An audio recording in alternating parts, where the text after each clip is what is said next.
교회를 다니면 가장 먼저 바뀌는 게 있는지 여러분 먼저 아세요? 가장 먼저 바뀌는 거 뭐가 바뀔까요? 말이 바뀝니다. 말. 그리고 우리가 쓰는 단어, 용어들이 바뀌게 되는데요. 어느샌가 우리가 평소에 사용하지 않던, 평생 쓰지 않았던 그 궁궐에서 쓰는 궁궐체를 사용하기 시작하죠. 그렇죠. 은혜를 내려 주시옵소서, 간절히 바라고 권합나이다, 이런 말 쓰기 시작하고요. 그리고 우리 인생 가운데 좋은 일이 생기면 예전에는 운이 좋다 이러는데 요즘 뭐라니까 우리는 뭐라 그러죠? 은혜롭다, 할렐루야, 아멘, 이런 게 나오기 시작하고요. 예전에는 재수가 없네 이런 말을 썼으면 지금은 시험 들었다, 이런 말로 우리의 용어가 많이 바뀌기도 합니다. 여러분만 그런 건 아닙니다. 우리의 아이들도, 여기 앞에 아이들 나왔는데 이 중고등학생, 이 사춘기 아이들도 교회에 오면 쓰는 용어들이 달라지거든요. 이 아이들도 교회에서만큼은 말을 조심합니다. 평소에는 욕을 많이 하고, 평소에 나쁜 말 많이 하더라도 교회에서는, 특별히 우리 사역자들을 만날 때는 말 조심하는 것들을 보여줘가지고 얼마나 감사한지 모릅니다. 교회 밖에서 아이들이 대화하는 거 보잖아요. 그러면 80%가 욕입니다. 욕으로 시작해서 욕으로 이어가다가 욕으로 끝나거든요. 그래서 저는 가끔 그런 생각했어요. 이 아이들에게 이 욕을 대신해서 쓸 수 있는 무언가를 가르쳐 줘야 되겠다, 이런 생각이 들었는데요. 예전에 제가 이제 어르신들 한번 소개해 준 적이 있는데 어떤 교회에서 참 훌륭한 일을 했어요. 우리 아이들이 쓰는 욕을 교회 용어로 바꿨거든요. 교회 용어로. 우리 자녀들 키우고 있는 분들이라면 제가 좀 이따 보여드리잖아요. 그거 한번 다 써가세요. 하나하나 써가시고요. 우리 초중고 사역자들은 크게 프린트해가지고 부서실에 붙여놓으면 좋을 것 같습니다. 한번 보여주세요. 여러분, 닥치라고 하지 마세요. 잠잠히 묵상해 라고 말하시면 됩니다. 꺼지라고 한 대신에 광야로 걸어가, 이러면 얼마나 좋을까요? 자녀들 때문에 미치겠죠. 은혜가 넘치는 순간입니다. 우리 자음이 시옷 비읍인 저 욕은 전 국민적으로 인기가 있는 욕이잖아요. 그렇죠? 혹시 아직도 여러분 입에서 이 욕이 떠나지 않았다면 이렇게 바꾸시기 바랍니다. 이 곤고한 자야, 이 곤고한 자야. 요즘 젊은 사람들은 화난다라는 말을 빡친다라고 표현을 하도, 빡친다, 그럴 때마다 이렇게 표현해 주세요. 머리가 홍해처럼 갈라질 것 같아. 너무 괜찮죠? 그리고 우리 중고등학생들이 이 용어들을 섞어서 쓰는데 얼마나 창의적인지 모릅니다. 한번 보여주세요. 이렇게 쓰죠. 시옷 비읍 새끼야, 꺼져, 지은닌, 이런 식으로 쓰는데요. 이걸 이렇게 한번 바꿔보세요. 이 곤고하도 깜찍한 어린 자녀야, 광야로 걸어가 주지 않겠니? 진실로 내 머리가 홍해처럼 깨질 것 같으니 말이야. 너무 좋죠? 맞습니다. 저도 교회 사역하면서 가장 힘든 것 중에 하나가 말입니다. 말. 왜 저분은 저렇게 이야기를 할까? 왜 저분은 저렇게밖에 얘기를 못할까라는 생각이 들 때도 있고요. 때로는 저도 집에 가서 내가 왜 오늘 이렇게 얘기를 했을까 후회할 때도 있습니다.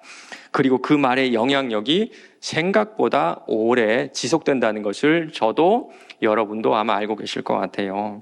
아주 오래전에 나에게 상처가 됐던 말이 문득 떠오를 때가 있어요.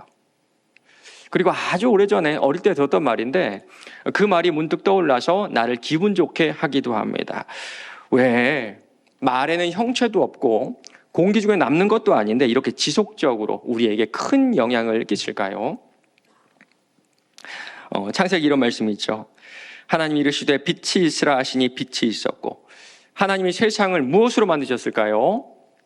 맞습니다. 손으로 조물조물 해가지고 만드신 것이 아니라 말씀으로 창조하셨어요. 맞습니다. 말에는 무언가를 창조해내는 힘이 있고요.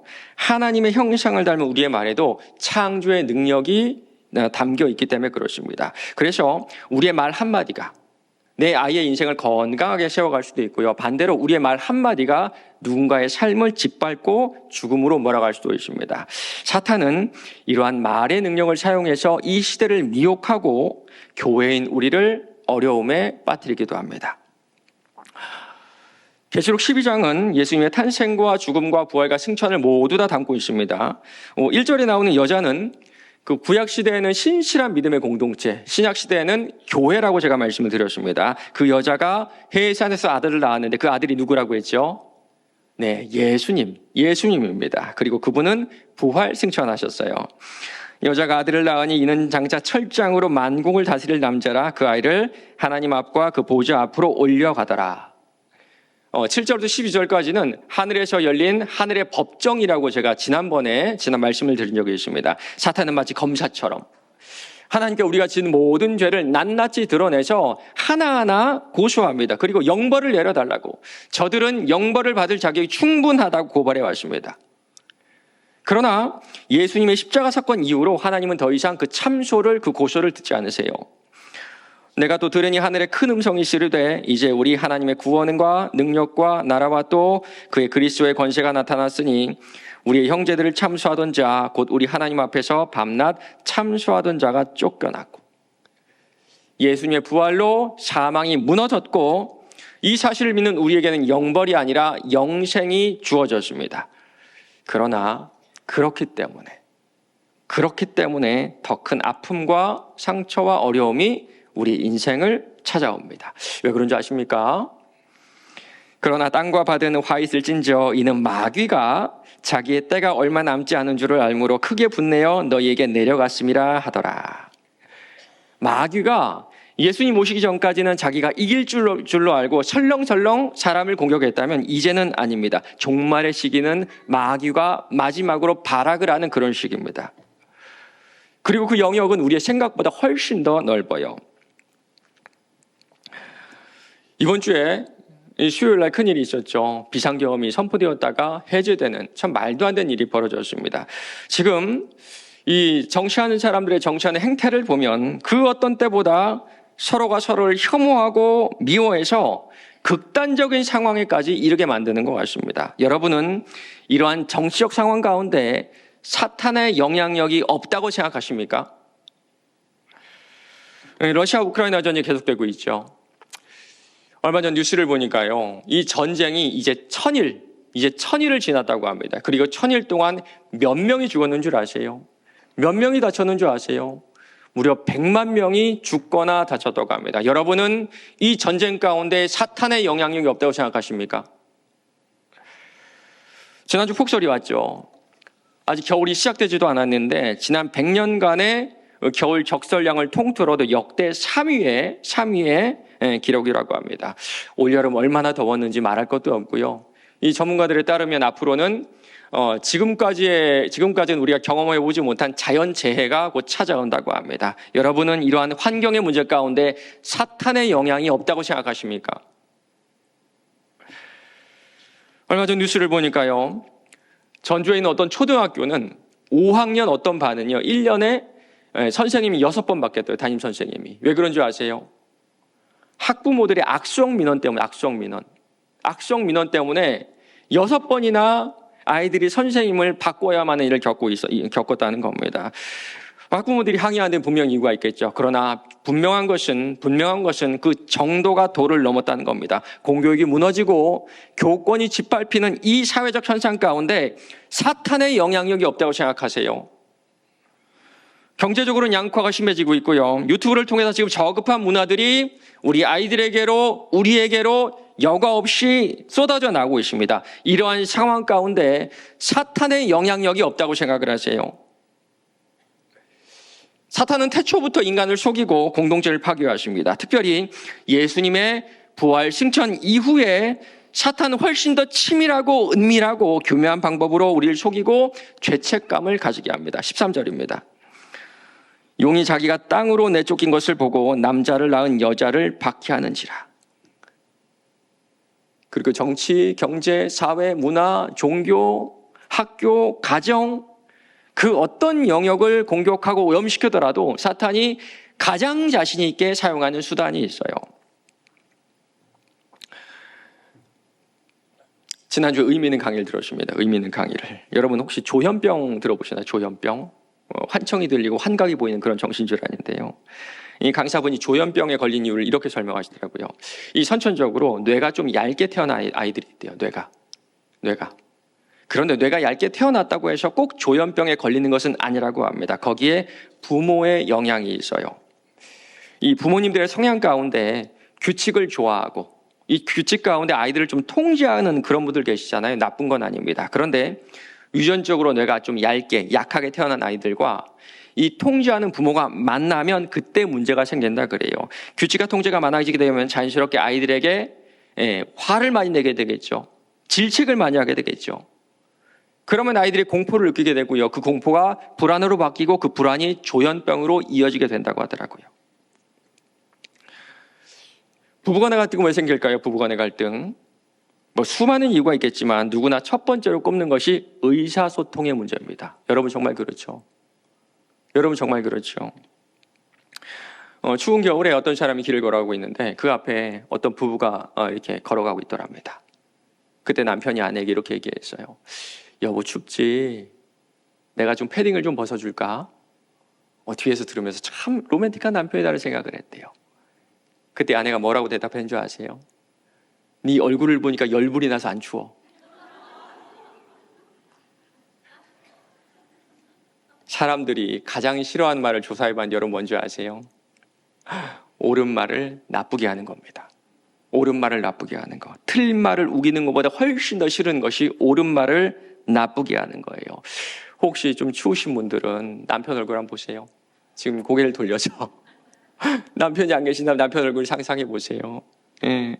여러분 맞아요. 남편 얼굴을 보면 열불이 나는 건 맞습니다. 맞는 말이 인정을 합니다. 그런데 여러분 그런 말은 그렇게 하면 안 돼요. 그렇죠. 옳지만 남편 얼굴 보면 열불이 나지만 그런 식으로 말을 하면 안 됩니다. 여러분 말하다가 말을 멈춰야 되는 타이밍인데 여러분 아세요? 말을 멈춰야 되는 타이밍. 내 입에서 이 세 가지 말이 나오면 하나님께서 너 지금 말하지 마라는 경고의 사인으로 받아들이셔도 됩니다. 첫 번째. 기분 나쁘게 생각하지 말고 들어. 이 얘기가 내 입에서 나오면 하나님이 그만 얘기해라는 경고입니다. 두 번째, 내가 너를 위해서 하는 말인데. 세 번째, 내 말이 틀려? 아니요. 여러분 얘기 다 맞습니다. 여러분 얘기 다 맞아요. 그런데 지금 그렇게 말하도록 하는 것은, 그렇게 말하도록 여러분의 말을 충동하고 입술을 조종하는 것은 하나님은 아니라는 겁니다. 사탄의 전략은요, 교회 못 가게 하는 거 아닙니다. 기도 못하게 하는 것도 아니고 성경을 못 읽게 하는 것도 아닙니다. 요즘에는요, 전도할 때 별다른 박해도 하지 않아요. 기도 안 하고 성경 안 읽고 전도 안 하는 현대 그리스도인에게 절대 먹히는 전략이 아니죠. 대신에 사탄은 우리의 말의 온도를 높이거나 낮춰버립니다. 물을 한번 생각해 보세요. 너무 뜨거운 물은 사람의 피부를 상하게 하고 또 입에 들어가면 입천장을 다 대게 하거나 식도를 상하게 하죠. 반대로 너무 차가워서 얼어버리면 그것 또한 사람을 상하게 할 수가 있습니다. 너무 뜨거운 말은 사람을 불안하게 합니다. 그렇죠, 여러분? 누군가 여러분에게 화를 내면 어떠세요? 내 말이 틀려? 내 말이 틀려? 맞는 말임에도 불구하고 우리의 마음을 불안하게 하고 내 속에 숨겨두었던 이 분노를 끄집어내게 되죠. 반대로 너무 차가운 말은 사람을 아프게 합니다. 기분 나쁘게 생각하지 말고 들어. 그분이 말하는 거 다 맞을 수가 있습니다. 그러나 상대방을 찍어 누르는 자세에서 말하는 그 말은 우리의 마음을 상하게 합니다. 마치 꽝꽝한 얼음으로 우리의 머리를 내리치는 것과 같아요. 하나님 앞에서 이 참소하던 막 말을 할 수 있었던 의기양양하게 성도를 고소하던 특권을 가진 사탄이 그 특권을 잃었을 때 얼마나 화가 났을까요? 크게 분내요. 이제는 눈에 뻔히 보이는 그런 것이 아니라 인간을 가장 아프게 하기 위해 마지막 발악을 하고 있습니다. 저는 그것이 바로 언어라고 생각을 해요. 언어. 우리의 언어의 온도를 높이거나 낮추는 방법으로 서로의 마음을 태워버리게도 하고 서로의 머리를 내리치게도 만듭니다. 15절을 보세요. 여자의 뒤에서 뱀이 그 입으로 물을 강같이 토하여 여자를 물에 떠내려가게 하려 하되, 태초에도 뱀은 물리적인 힘이 아니라 말로, 입으로 아담과 하와를 속였지요. 종말의 때인 지금도 마찬가지입니다. 뱀이 입으로 물을 토해 떠내려가게 하죠. 맞습니다. 사탄은 교회인 우리를 말의 홍수로 속이려고 합니다. 사탄은 종말의 시기인 지금 교회인 우리를 말의 홍수로 속이려고 합니다. 우리는 주로 말을 통한 사탄의 공격을 이단의 가르침이라고 생각을 하죠. 맞는 말입니다. 때로는 어떤 정치 이념이라든지 때로는 미디어를 통해서 우리에게 주입되는 세속적인 가치들이라고 생각을 하죠. 이 또한 말의 홍수로 우리를 공격하는 사탄의 공격 말씀입니다. 그런데 신자인 우리에게 가장 무서운 것은 이단의 가르침이 아니라고 생각을 하거든요. 솔직히 여러분 가운데 일상생활을 이단의 가르침 때문에 망치고 있다. 이단의 가르침 때문에 너무 어렵다라고 분 계신가요? 그렇지 않으실 겁니다. 그렇지 않으실 거예요. 우리는요, 신천지 따위엔 이미 넘어가지 않을 만한 그런 어리석은 자들이 아니거든요. 미디어를 통해서 이 세속의 가치들이 주입되는 것도 경계해야 되지만 이것이 가장 무서운 방법 같지는 않아요. 왜냐하면 우리 모두 경각심을 가지고 있기 때문입니다. 이 얼마 전에 우리 모두 다 광화문에 모여서 100만 명 이상이 모여서 이 포괄적 차별금지법을 반대했어요. 신천지든 동성애든 여기 계시는 모든 분들이 경각심을 가지고 주의 깊게 살펴보고 계실 겁니다. 사탄은 우리가 이렇게 알아차릴 수 있는 방법으로만 우리를 바퀴하고 우리를 이렇게 공격하진 않아요. 대신에 더 교묘하고 더 은밀하게 더 치밀하게 가정을 파괴하고 성도들 사이에 파당을 만들고 이 사회를 분열시키고 이 세상을 전쟁하도록 만듭니다. 사랑하는 여러분, 정말 그렇지 않나요? 우리는 사탄이 정치, 경제, 문화, 사회, 가정, 학교 전반에 걸쳐서 공격하고 있다는 사실은 어렴풋이 알지만 그 수단이 우리의 일상적인 말이란 사실은 놓치면서 살아가고 있는 것 같아요. 제가 확신하건대 우리의 배우자가 가장 크게 상처받은 일은 우리가 경제적으로 어려워서도 아니고 성격 차이 그 자체도 아닐 겁니다. 제가 확신하건대 여러분의 자녀들이 가장 크게 상처받은 것은 여러분이 지원을 좀 덜 해줘서도 아니고 못 해줘서도 아니고 자기가 하는 일이 잘 풀리지 않아서도 아닐 겁니다. 제가 확신하건대 지금 여러분 옆에 계신 여러분의 형제자매가 가장 크게 상처받은 것은 봉사가 너무 힘들어서도 아니고 우리가 드린 예배가 마음에 들지 않아서도 아닐 거예요. 제가 확신하건대 현재 우리의 삶을 가장 힘들게 하는 것은 동성애도 아니고 신천지도 아닐 겁니다. 야고보 사도는 우리의 삶을 망치고 가정을 깨고 이 사회를 분열시키고 나라끼리 전쟁을 유발하는 가장 근원적이고 은밀한 사탄의 공격을 이렇게 말합니다. 혀는 능히 길들일 사람이 없나니 휘지 아니하는 악이요 죽이는 독이 가득한 것이야. 우리말에는 독이 있는데 그 독이 얼마나 강하냐면 사람을 죽일 정도로 세다고 합니다. 야고보 사도의 말을 더 들어보세요. 이와 같이 혀도 작은 지체로 돼 큰 것을 자랑하도다. 보라 얼마나 작은 불이 얼마나 많은 나무를 태우는가. 혀는 곧 불이요 불의의 세계라. 혀는 우리 지체 중에서 온 몸을 더럽히고 삶의 수레바퀴를 불사르나니 그 사라는 것이 지옥불에서 나느니라. 비상계엄이 이게 21세기 말이 되나요? 비상계엄이 선포되는 시대입니다. 그러나 저는 비상계엄보다 정치인들이 서로가 서로를 향해 내뿜고 있는 독성 가득한 그 말이 훨씬 더 무섭고 두려워요. 그리고 정치인들의 독성 가득한 그 말보다 그들을 조롱하는 국민들의 독성 가득한 말이 훨씬 더 두렵고 무섭습니다. 그리고 예수 믿지 않는 자들의 그 독성 가득한 말보다 예수보다 정치가 위인 예수 믿는 사람들의 그 독성 가득한 말이 훨씬 더 무서워요. 왜 그런 줄 아세요? 하나님께서 우리 입에서 나온 말을 심각하게 받아들이시기 때문입니다. 마태복음 말씀이에요. 내가 너에게 이르노니 사람이 무슨 무익한 말을 하든지 심판의 날에 이에 대하여 신문을 받으니. 영어로 무익한 말을 careless word라고 번역을 했거든요. 직역하면 주의를 기울이지 않은 말, 조심하지 않은 말, 감정을 그대로 쏟아낸 말.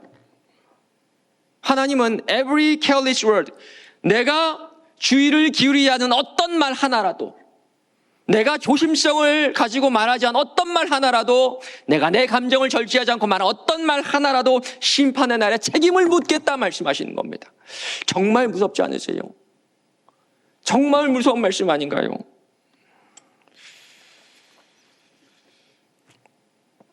사랑하는 여러분, 여러분이 사용하신 언어는 몇 도인가요? 혹시 다 맞는 말이지만 너무 뜨거워서 가까이 있는 사람들의 마음을 다 태워버리고 계신 건 아닙니까? 혹시 다 맞는 말이지만 너무 차가워서 타인을 내리치는데 사용하고 계신 건 아닙니까? 정치적 이념의 차이, 동성애 문제, 이단의 문제, 이 모든 것의 시작이 오늘 내 입에서 나가는 careless word, 무익한 말임을 기억해야 됩니다. 사탄은 모두가 자기 소견대로 옳은 대로 행하는 이 종말의 시대에 우리 각자 입에서 나가는 이 무익한 말의 홍수로 개인과 가정과 사회와 이 나라를 물에 떠내려가게 하고 있음을 우리는 기억해야 됩니다.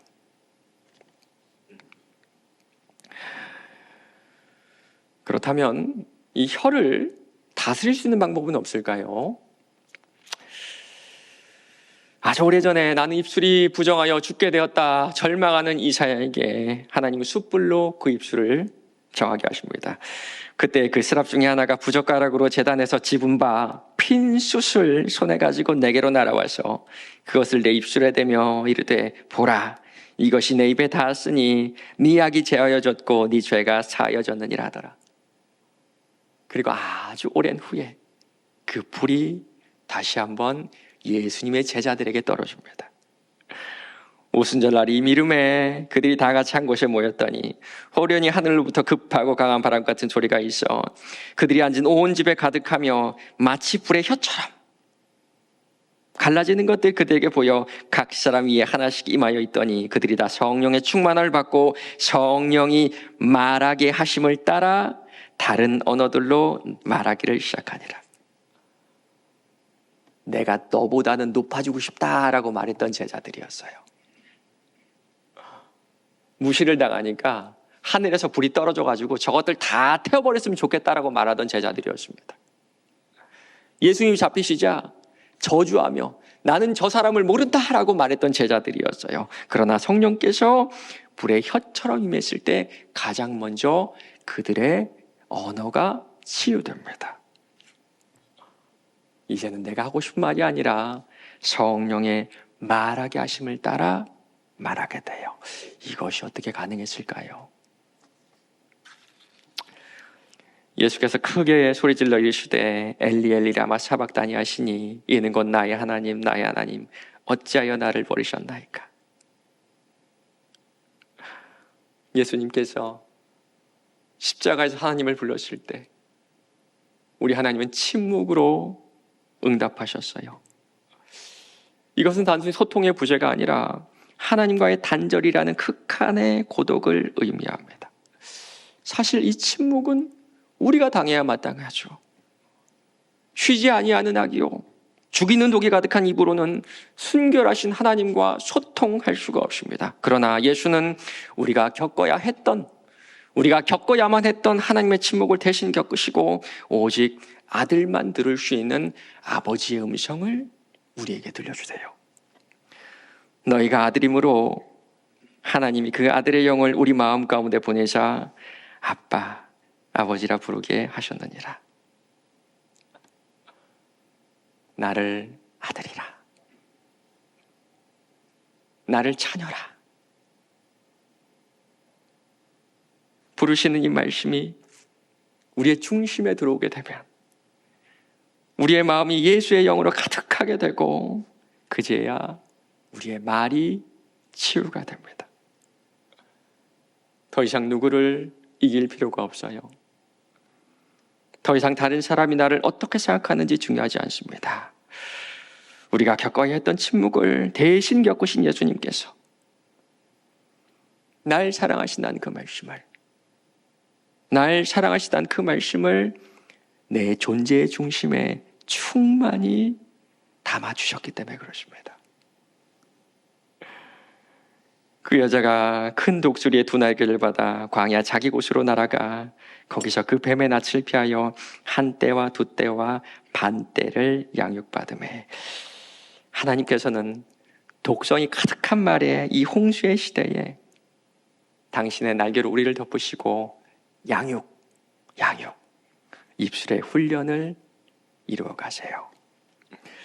말씀을 맺겠습니다. 저는 극동방송 가끔 듣는데요. 어떤 목사님이 큐티노트라는 방송을 하시는 거 혹시 아시나요? 그때 이런 간증이 나오는데 한번 같이 나눴으면 좋겠습니다. 저는 어려서부터 고생을 많이 하며 자랐다는 피해의식이 있었습니다. 그래서 제 시간과 돈과 감정 등 어느 것 하나 손해보지 않으려는 게 있답니다. 그런데 결혼 후 시어머니는 좋은 곳이 있으면 저희 부부에게 같이 가자고 하셨어요.